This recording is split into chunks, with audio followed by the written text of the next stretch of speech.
Hi ಸ್ನೇಹಿತರೆ, welcome to our channel Mithun Raj ಅಡುಗೆ ಮನೆ. ಇವತ್ತಿನ ವಿಡಿಯೋದಲ್ಲಿ ತುಂಬ ಸುಲಭವಾಗಿ ಮೈಸೂರು ಪಾಕ್ ಯಾವ ಥರ ಮಾಡಬೇಕು ಅನ್ನೋದು ನೀಟಾಗಿ ಎಕ್ಸ್ಪ್ಲೇನ್ ಮಾಡ್ತೀನಿ. ವಿಡಿಯೋನ ಕೊನೆಯವರೆಗೂ ನೋಡಿ, ಎಲ್ಲೂ ಸ್ಕಿಪ್ ಮಾಡಬೇಡಿ. ನೋಡ್ತಿದ್ರೇ ಬಾಯಲ್ಲಿ ನೀರು ಬರುತ್ತಲ್ಲ, ಅಷ್ಟು ಸೂಪರಾಗಿರುತ್ತೆ. ಮಾಡೋದು ಕೂಡ ತುಂಬಾ ಸುಲಭ. ಕೆಲವೊಬ್ಬರಿಗೆ ಅನ್ನಿಸ್ತಿರ್ಬೋದು ಮೈಸೂರು ಪಾಕ್ ಅಂದೇ ದೊಡ್ಡ ಕೆಲಸಪ್ಪ, ಮಾಡೋಕ್ಕೆ ಬರೋದಿಲ್ಲ, ಇಲ್ಲಿ ಕೆಟ್ಟೋಗ್ಬಿಡುತ್ತೆ. ಆ ಥರ ಏನೂ ಆಗೋದಿಲ್ಲ. ಪರ್ಫೆಕ್ಟ್ ಮೆಜರ್ಮೆಂಟ್ ಪ್ರಕಾರ ನಾನು ಹೇಳ್ತೀನಿ ಯಾವ ಥರ ಮಾಡಬೇಕಂತ. ತಡ ಮಾಡದೆ ವಿಡಿಯೋ ಸ್ಟಾರ್ಟ್ ಮಾಡೋಣ ಬನ್ನಿ.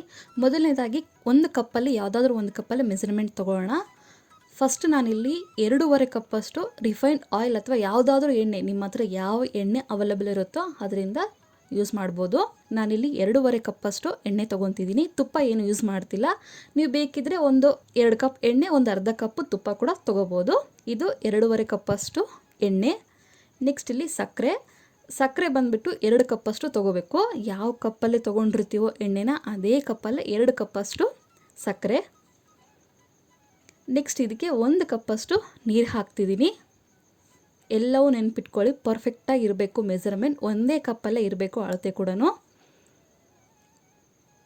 ನೆಕ್ಸ್ಟ್ ಕಡಲೆ ಹಿಟ್ಟು ಕೂಡ 2 ಕಪ್ ತೊಗೊತಿದ್ದೀನಿ ನಾನು. ಯಾವ ಕಪ್ಪಲ್ಲಿ ಸಕ್ಕರೆ ಮತ್ತು ಎಣ್ಣೆ ತೊಗೊಂಡಿರ್ತೀವಲ್ಲ ಸೇಮ್ ಅದೇ ಕಪ್ಪಲ್ಲಿ 2 ಕಪ್ಪಷ್ಟು ಕಡಲೆ ಹಿಟ್ಟು ತೊಗೊಂಡಿದ್ದೀನಿ. ಈ ಥರ ಕಡಲೆ ಹಿಟ್ಟನ್ನ ಈ ಥರ ಜರಡಿ ಮಾಡಿಕೊಂಡು ತೊಗೊಳ್ಳಿ. ಅವಾಗೆ ಸಣ್ಣ ಸಣ್ಣ ಉಂಡೆ ಇದ್ದರೂ ಕೂಡ ಎಲ್ಲ ಕ್ಲಿಯರಾಗಿ ನೀಟಾಗಿ ನಾವು ಮಿಕ್ಸ್ ಮಾಡಬೇಕಾದ್ರೆ ಚೆನ್ನಾಗಿ ಬರುತ್ತೆ. ಒಂದು ಕಡೆ ನಾನು ಲೋ ಫ್ಲೇಮಲ್ಲಿ ಎಣ್ಣೆನ ಬಿಸಿ ಮಾಡೋಕ್ಕೆ ಇಡ್ತೀನಿ, ಇನ್ನೊಂದು ಕಡೆ ಶುಗರ್ ಸಿರಪ್ ಕೂಡ ರೆಡಿ ಮಾಡ್ತಾ ಇದ್ದೀನಿ. ಅಟ್ ಎ ಟೈಮ್ ಎರಡೂ ಮಾಡ್ಕೊತಾ ಹೋಗೋಣ. ಲೋ ಫ್ಲೇಮಲ್ಲಿ ಹೈ ಫ್ಲೇಮಲ್ಲಿ ಅಡ್ಜಸ್ಟ್ ಮಾಡ್ಕೋಬೇಕು. ನೆಕ್ಸ್ಟ್ ಇನ್ನೊಂದು ಕಡೆ ಅದು ರೆಡಿ ಆಗೋಷ್ಟರೊಳಗಡೆ ನಾನು ಮೈಸೂರು ಪಾಕ್ ಟ್ರೇ ತೊಗೊಂಡಿದ್ದೀನಿ. ಇದಕ್ಕೆ ಸ್ವಲ್ಪ ಎಣ್ಣೆ ಸವರ್ಬಿಟ್ಟು ರೆಡಿ ಮಾಡಿ ಇಟ್ಕೊತೀನಿ ಒಂದು ಸೈಡಲ್ಲಿ. ಇದು ಆಲ್ಮೋಸ್ಟ್ ಆಗಿದೆ ನೋಡಿ. ಈ ಥರ ಒಂದೆಳೆ ಪಾಕ ಬರಬೇಕು, ಅಲ್ಲಿವರೆಗೂ ನಾವು ಮಾಡ್ಕೊತಾ ಹೋಗಬೇಕು.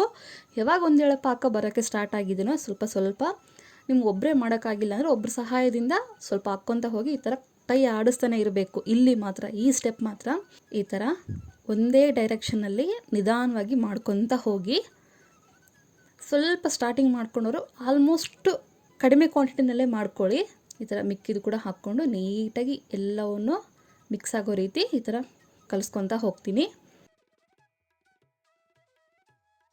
ಈ ಕಡೆ ಎಣ್ಣೆ ಕೂಡ ಸ್ವಲ್ಪ ಬಿಸಿ ಆಗಿದೆ. ನೀವು ಉಂಡೆ ಇದೆಲ್ಲ ಹೆಂಗೆ ಅನ್ನೋದು ಒಂದು ಡೌಟ್ ಬರ್ಬೋದು. ಅದು ತಿರುಗಿಸ್ತಾ ಉಂಡೆ ಕೂಡ ಎಲ್ಲವೂ ನೀಟಾಗಿ ಕರ್ಗೋಗ್ಬಿಡುತ್ತೆ. ನೋಡಿದ್ರೆ ಈ ಥರ 1 ಕುದಿ 2 ಕುದಿ ಬರ್ತಾ ಇದೆ ಅನ್ನೋ ಟೈಮಲ್ಲಿ ನಾವು ಬಿಸಿಯಾಗಿರುವ ಎಣ್ಣೆನ ಹಾಕ್ಕೊತಾ ಹೋಗಬೇಕು. ನೆನಪಿರಲಿ, ಎಣ್ಣೆ ಮಾತ್ರ ಚೆನ್ನಾಗಿ ಕಾದಿರಬೇಕು. ನೋಡಿದ್ರೆ ಈ ಥರ ಎಣ್ಣೆ ಹಾಕಿದರೆ ಬಬಲ್ಸ್ ಬರಬೇಕು. ಈ ಥರ ಆಗಿದ್ರೆ ಮಾತ್ರ ಇದು ಪರ್ಫೆಕ್ಟ್ ಅಂತ ಅರ್ಥ.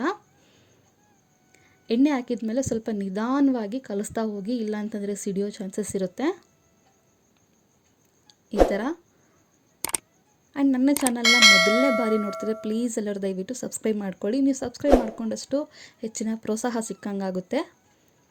ಈ ಥರ ಎಲ್ಲವನ್ನು ನೀಟಾಗಿ ಕಲಿಸ್ಕೊಂಡು ಇದೇ ಥರನೇ ನಾನೊಂದು ಅರ್ಧ KGಯಷ್ಟು ಮಾಡಿದ್ದೀನಿ.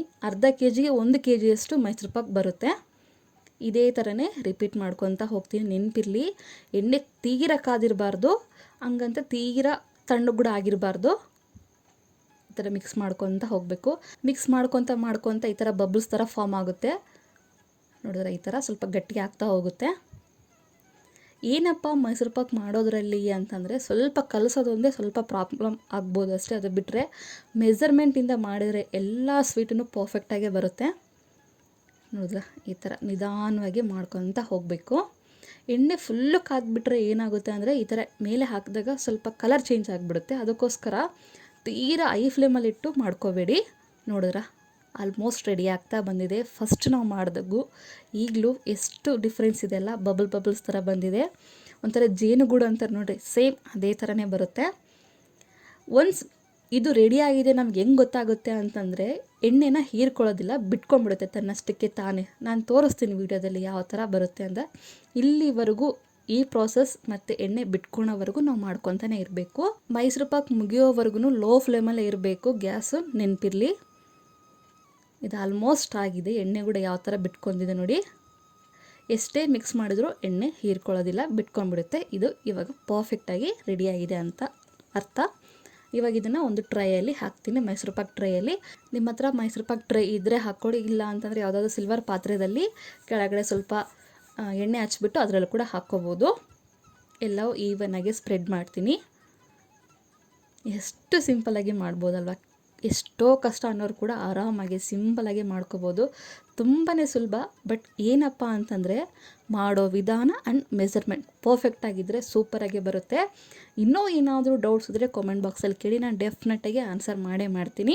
ಒಂದು 10 ನಿಮಿಷ ಆದಮೇಲೆ ಕಟ್ ಮಾಡ್ಕೊತಾ ಹೋಗಿ ತಣ್ಣಗಾಗೋವರೆಗೂ ಅದನ್ನು ಟಚ್ ಮಾಡೋಕ್ಕೆ ಹೋಗಬೇಡಿ. ಕಂಪ್ಲೀಟ್ ಕೂಲ್ ಆದಮೇಲೆ ಮಾತ್ರ ನಾವು ಮೈಸೂರು ಪಾಕ್ ತೆಗಿಬೇಕು. ಇಲ್ಲ ಅಂತಂದರೆ ಮಧ್ಯದಲ್ಲಿ ಕಲರ್ ಬರೋದಿಲ್ಲ, ತಣ್ಣಗಾಗೋಕ್ಕಿಂತ ಮುಂಚೆನೇ ತೆಗೆದುಬಿಟ್ರೆ. ಅದಕ್ಕೋಸ್ಕರ ಕಂಪ್ಲೀಟಾಗಿ ಕೂಲ್ ಆದಮೇಲೆ ಮಾತ್ರ ನಾವು ಸರ್ವ್ ಮಾಡಿಕೊಂಡ್ರೆ ಮೇಲ್ಗಡೆ ಯೆಲ್ಲೋ ಕಲರ್ ಆಗಿ ಮಧ್ಯದಲ್ಲಿ ಬ್ರೌನ್ ಕಲರ್ ಆಗಿ ಸೂಪರಾಗಿ ಬರುತ್ತೆ. ಸೇಮ್ ಟು ಸೇಮ್ ನಾವು ಬೇಕ್ರಿಯಲ್ಲಿ ಯಾವ ಥರ ಇರುತ್ತಲ್ಲ ಅದೇ ಟೆಕ್ಸ್ಚರ್ನಲ್ಲೇ ಬರುತ್ತೆ. ಎಷ್ಟು ಸಿಂಪಲ್ ಅಲ್ವಾ? ಖಂಡಿತ ಮಾಡ್ತೀರಾ ಅಂದ್ಕೊಂಡಿದ್ದೀನಿ.